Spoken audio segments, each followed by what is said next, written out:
Lyon, ma ville natale. J'étais loin de me douter des événements extraordinaires qui se sont déroulés ici, il y a en somme peu de temps. Qui se souvient? Personne, ou presque.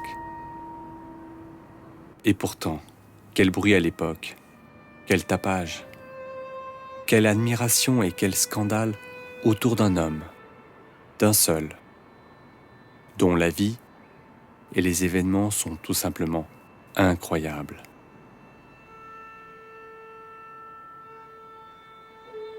Le nom de Nizier Anthelme Philippe, appelé Maître Philippe de Lyon par ses amis, ne fut plus prononcé, sauf dans quelques cercles intimes.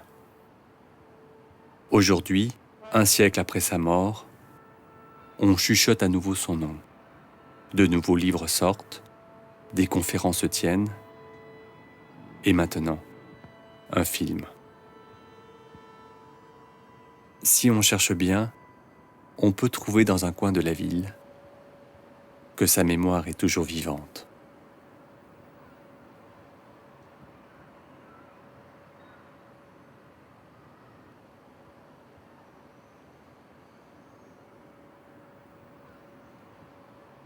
J'avais envie de faire son portrait depuis très longtemps. Ça n'a rien à voir avec le centenaire. Je ne savais même pas d'ailleurs qu'il y avait son centenaire bientôt. C'était une envie. Il y a un certain temps que j'ai envie de faire une série de personnages comme ça. Et bon, Maître Philippe étant le plus, disons, représentatif individu d'une série d'êtres qui s'intéressent à une dimension spirituelle ou qui ont contact avec l'esprit, si l'on peut dire, bon, j'ai commencé par lui, quoi.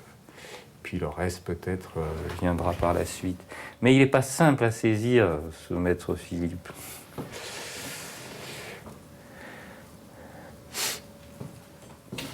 Il y a des moments magiques quand on peint. Il y a des moments où c'est plus nous qui peignons, c'est quelque chose qui...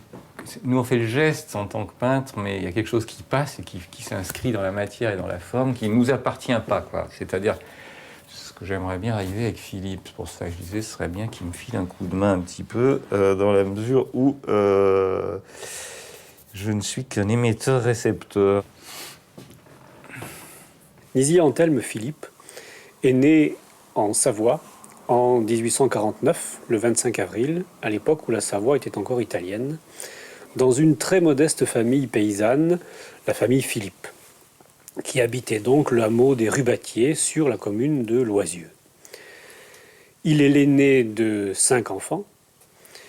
Ses parents se nomment Joseph et Marie, ce qui est déjà une première singularité dans son existence.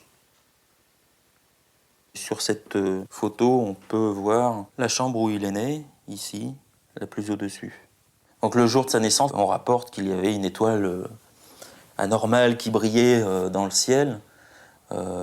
Mais je pense tout à fait que c'est une légende, puisque on a amalgamé, peut-être pour crédibiliser l'histoire un petit peu, peut-être aussi, on a amalgamé l'histoire de ses parents, qui avaient aussi les prénoms de Joseph et Marie, un petit peu comme Jésus. Mais dans toute sa vie, en fait, on va trouver des rapprochements avec le Christ, et pas seulement avec les prénoms de ses parents.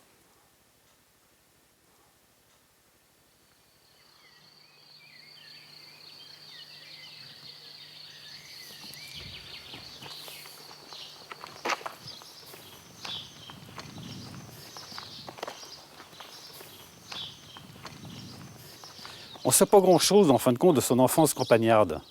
Si ce n'est qu'il gardait un troupeau de moutons, si ce n'est que dès l'âge de 6 ans, il intriguait le curé du village par certaines de ses manifestations, si ce n'est qu'à l'âge de 13 ans, il avait déjà certains dons, puisqu'il dirissait ses petits collègues, je pense, de l'école, de leurs maux, de leurs petits malaises.